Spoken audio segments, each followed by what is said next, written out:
Pugeot. Si notre commune gardoise bénéficie d'un nombre de jours d'ensoleillement assez conséquent dans l'année, l'eau a tout de même marqué l'histoire de notre village, et continue de le faire ponctuellement. Marquer l'histoire parce que l'étang y est omniprésent, bien qu'il soit difficile d'y faire une brasse ou une partie de pêche. Il s'agit d'un ancien étang de près de 10 km², asséché en 1612, sur lequel nous pouvons trouver aujourd'hui des terres cultivables, notamment de nombreuses vignes, des moutons en pâturage, ou encore un aérodrome. Mais si le sujet de l'eau est encore très important aujourd'hui pour Pugeot, c'est que le village a été plus d'une fois victime d'inondations. 7 événements majeurs ont été relevés depuis 1900, dont 3 entre 2002 et 2004.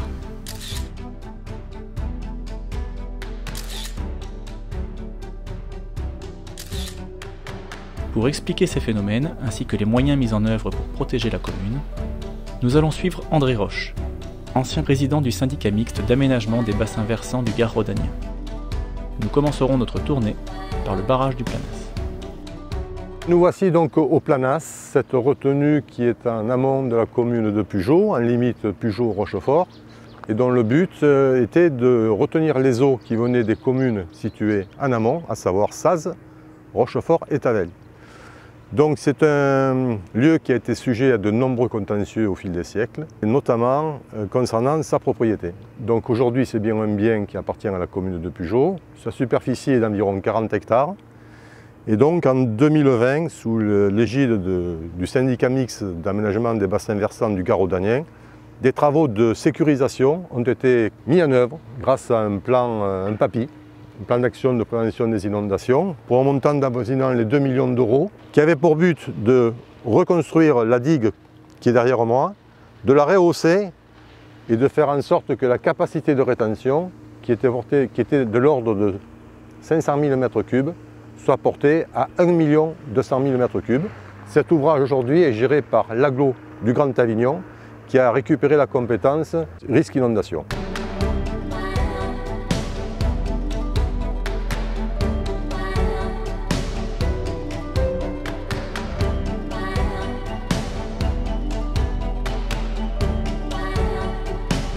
Pour notre prochaine étape, nous nous rapprocherons du cœur du village, pour rejoindre l'épicentre d'une catastrophe survenue il y a quelques années.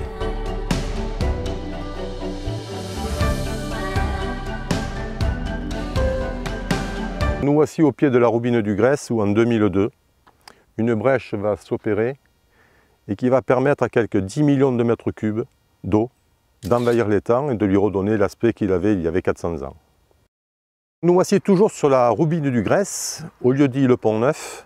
Et cette roubine, donc, il est bon de rappeler qu'à l'origine, c'est une roubine de ceinture. Sa vocation était de recevoir les eaux d'écoulement du coteau pour éviter que celles-ci se déversent dans l'étang. C'est la raison pour laquelle vous pouvez constater que la rive du côté étang est beaucoup plus haute que celle qui est à son opposé. Et cette hauteur sera donc, dans le fil du temps, à l'origine de beaucoup de contentieux, puisque chaque fois qu'il y a une inondation, les eaux débordent donc sur la partie de gauche et inondent un quartier qui est le quartier des Trascans, qui à l'origine était en zone inondable et qui aujourd'hui est un secteur urbanisé. La prochaine étape est cette fois-ci au cœur du village. Nous voici donc à l'intersection de la route du camp d'aviation et du chemin des Canebières où arrive la Roubine du Grès. La problématique qu'il y avait, c'est pour évacuer les déchets qui arrivent en masse lorsqu'il y a une crue. C'est la raison pour laquelle vous avez ici une grille avec des poteaux que l'on pouvait soulever de façon à pouvoir curer et retirer les déchets. Donc ici, nous sommes en présence d'un ouvrage de décharge qui permet de limiter le débordement de la Roubine du Grès en cas d'inondation. Vous constaterez que cet ouvrage a été obligé d'être protégé par une carapace, parce que le dilemme qui se pose régulièrement lorsqu'il y a des inondations, c'est que chacun veut manipuler cette vanne, soit pour délester les eaux en direction de l'étang et donc inonder les terres des agriculteurs, soit la maintenir fermée pour protéger les gens qui habitent en aval dans un secteur qui est classé en zone inondable. Direction maintenant l'ancien étang et sa roubine. Donc nous voici au bout de l'ancienne route du camp d'aviation. Nous avons la roubine de l'étang qui était géré donc par un syndicat intercommunal. Et venait compléter ce processus tout un nombre de fossés qui étaient gérés par l'ASA. Et le principe était le suivant: lorsque le Planas était en charge et qui gonflait la roubine de l'étang, on venait fermer ces vannes de façon à ce que les terres ne puissent pas être inondées par la remontée des eaux. Et lorsque la roubine s'était écoulée, à ce moment-là, on ouvrait les vannes et on faisait évacuer les eaux pour assécher les terres de l'étang. Eh bien, nous arrivons donc au bout de la roubine de l'étang et on se trouve donc actuellement à l'entrée des tunnels. Ces tunnels ont fait l'objet de nombreuses réparations et les plus importantes ont été faites dans les années 1957-1958 où le tunnel de l'étang a fait l'objet de travaux confortatifs. Et l'entonnement que vous voyez ici, lui, a fait l'objet de travaux de confortement dans les années 2009-2010. Donc aujourd'hui, cette entrée est sécurisée. Il reste bien sûr les berges qui ont tendance un peu à s'effondrer et qui devraient faire l'objet d'un travaux à travers un plan plus complet. Et cet ouvrage donc est géré par le Grand Avignon à travers la compétence GEMAPI qu'ils ont depuis le 1er janvier 2020. Intéressons-nous maintenant à un ouvrage qui permettait de faire le lien entre la surface et ce qu'il se passait sous nos pieds. Nous sommes donc dans un ouvrage qui permet à la jonction des deux tunnels, tunnel du Grèce et tunnel de l'étang, de manipuler une vanne qui permettait d'empêcher les eaux de tunnel du Grèce de se verser dans le tunnel de l'étang en cas de nécessité. Alors, c'est un système donc avec une crémaillère. La vanne qui se trouve donc en dessous, à 5 ou 6 mètres, a fait l'objet de travaux confortatifs en 2001 et 2002 et qui aujourd'hui, normalement, en cas de nécessité, peut jouer le rôle auquel elle était destinée initialement. Pour notre dernière étape, nous partons à la conquête de ces fameux tunnels. Casques et bottes indispensables pour nous. L'accès à ce tunnel est aujourd'hui interdit pour des raisons de sécurité. Alors ce tunnel, qui fait 1,3 km de longueur, a pour but d'évacuer les eaux qui viennent de l'amont, notamment de la commune de Tavel. Et ce tunnel est parcouru tout le long de puits ou cheminées qui sont espacés de 100 mètres l'une de l'autre et qui permettaient à la fois d'évacuer les déblais lors du creusement, mais également de descendre le personnel lorsqu'il fallait y faire des réparations. Nous sommes au droit d'un puits qu'on appelle le puits carré et qui avait pour fonction de détourner les eaux du tunnel du Grèce et donc de la roubine du Grèce dans le tunnel de l'étang qui se trouve un peu plus bas. C'est-à-dire qu'à l'époque, on considérait que s'il y avait trop de débit dans la roubine du Grèce, on ouvrait cette vanne qui à l'époque était une vanne qui était constituée d'une pierre, très grande pierre carrée, et qui a été modifiée dans les années 2010 à l'occasion de travaux de confortement que nous avons fait. En surface, vous avez un petit bâtiment qui permet de descendre donc, et d'atterrir ici. C'est un ouvrage sur le plan architectural remarquable.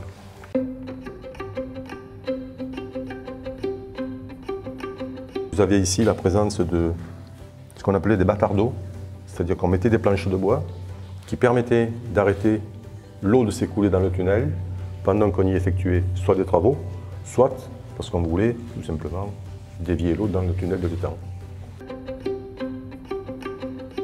Donc là, nous avons une image qui représente bien la problématique des tunnels qui ont été toujours soumis à une pression venant de la surface et qui a causé de nombreuses infiltrations d'eau. Au fil du siècle, ces infiltrations ont fragilisé les parois à un point que, à certains moments, celles-ci ont pu s'effondrer. Donc là, on a les concrétions calcaires, vous voyez, et on voit bien sur les murs, au fil du temps, cette eau qui s'écoule venant de la surface et qui tapisse les parois donc, de ce calcaire qui paraît aujourd'hui semblable à quelque chose qui aurait été verni.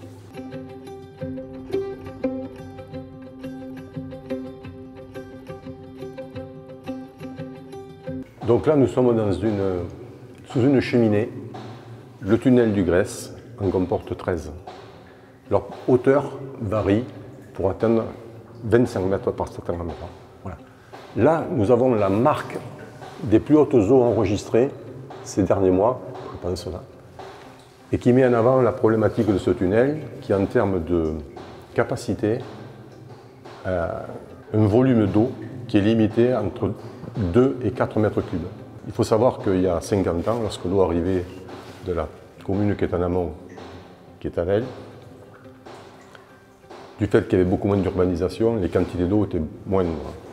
Aujourd'hui, la preuve en est, c'est qu'à un moment, le volume d'eau est tellement important que la roubine du Grèce et le tunnel du Grèce par conséquence ne suffisent pas pour évacuer ces eaux et posent le problème des débordements et des inondations.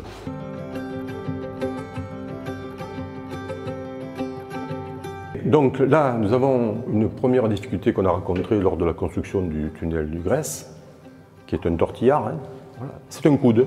Il faut savoir qu'à l'époque, pour creuser ce tunnel, on faisait donc des puits ou cheminées, et arrivé à la hauteur qui avait été pressentie, on creusait à la fois en amont et en aval. Et le principe, c'était que la cheminée qui était 100 mètres plus loin faisait de la même façon, et puis on faisait en sorte de se rejoindre pour que l'ouvrage soit dans la même continuité. Et une difficulté aussi qu'il y avait à l'époque, compte tenu que la géologie n'était pas quelque chose qui était très connu, par moment, lorsqu'on creusait, on trouvait un obstacle, et l'obstacle, plutôt que d'essayer de le détruire, on le contournait. Et c'est pour ça que tout au long du tunnel, on va avoir des coudes qui vont avoir pour conséquence de réduire la capacité d'écoulement des eaux, bien sûr, et on peut constater ici que la section du tunnel qui est en aval est déjà inférieure à celle qui est en amont. Voilà.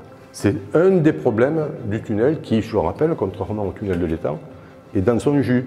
Là, il est tel qu'il a été construit donc, au XVIIe. On dit que le tunnel du Grèce a été construit aux alentours des années 1615. Le tunnel de l'Étang, 1612. Ce tunnel, il est parcouru donc par ce qu'on appelle des barbacanes, qui étaient des trous qui permettaient aux eaux d'infiltration de s'écouler dans le tunnel. Une des problématiques, c'est que l'eau qui s'infiltre en dehors du tunnel exerce une pression sur les parois. Donc ces ouvrages avaient pour but d'écouler les eaux d'infiltration, mais là on voit au fil du temps que ça a été colmaté parce que dire qu'à Pugeot l'eau est calcaire, c'est un euphémisme.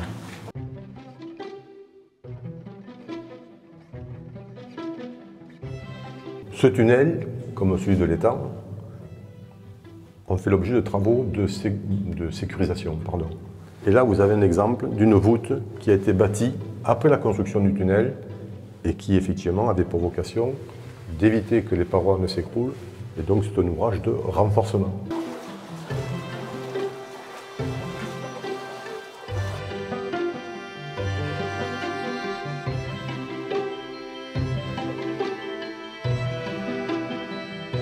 Donc ici, nous avons une preuve que les Chartreux, en apposant leur signe, qu'on reconnaît ici, la terre surmontée donc de la croix, ont bien participé à la construction de ce tunnel.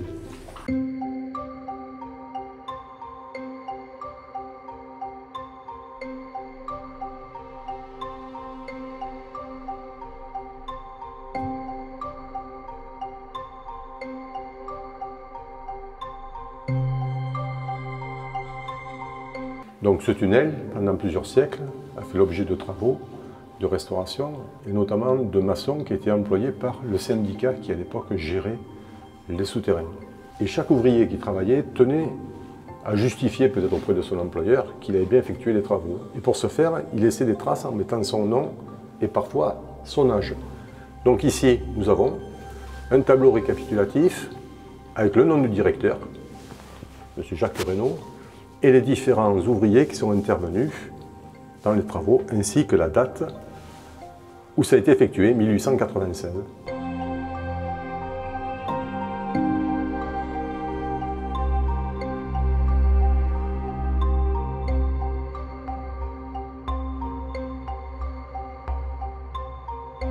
Donc là, nous avons l'exemple de ce qu'on appelle des délaissés, c'est-à-dire qu'au moment où on a creusé le tunnel, il a fallu à un moment donné rectifier le tracé. Et c'est pour ça que nous avons au-dessus de cette voûte une autre partie d'un tunnel qui a été abandonné au fil du temps.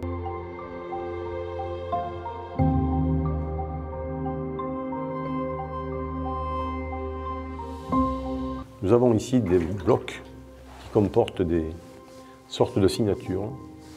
Il faut savoir qu'à l'époque, un tailleur de pierre était payé à l'unité. Chacun avait sa marque particulière. Et en fin de journée, en fonction du bloc du nombre de blocs qu'il avait taillés, il était rémunéré. Voilà.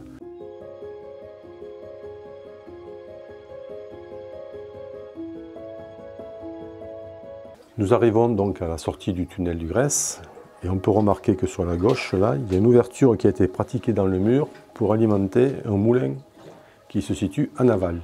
Donc, à l'époque, le meunier avait l'autorisation de barrer le tunnel du Grèce, dévier les eaux pour remplir son bief. Le bief, c'est la retenue d'eau qui permet après de faire tourner le moulin. Voilà. Et lorsqu'il avait terminé, bien entendu, il avait l'obligation de restituer l'eau à la roubine, et après le tunnel, après le moulin, les eaux, via un canal, rejoignaient donc la roubine.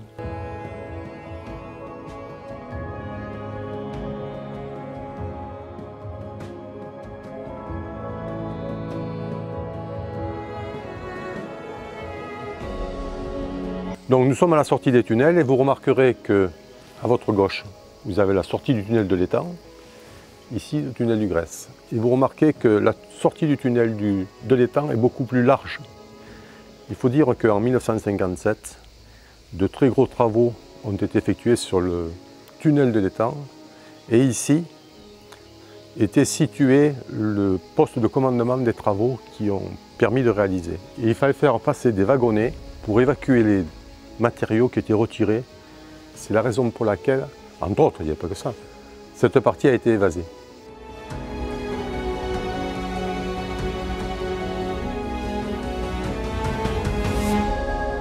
Nous arrivons au terme de ce film, au cours duquel nous avons pu constater que la vie de notre village n'a pas toujours été un long fleuve tranquille. Espérons que le genre d'incident relevé dans cette vidéo n'aura plus le même niveau de gravité à l'avenir, tout en étant convaincu que l'eau continuera de couler sous les ponts.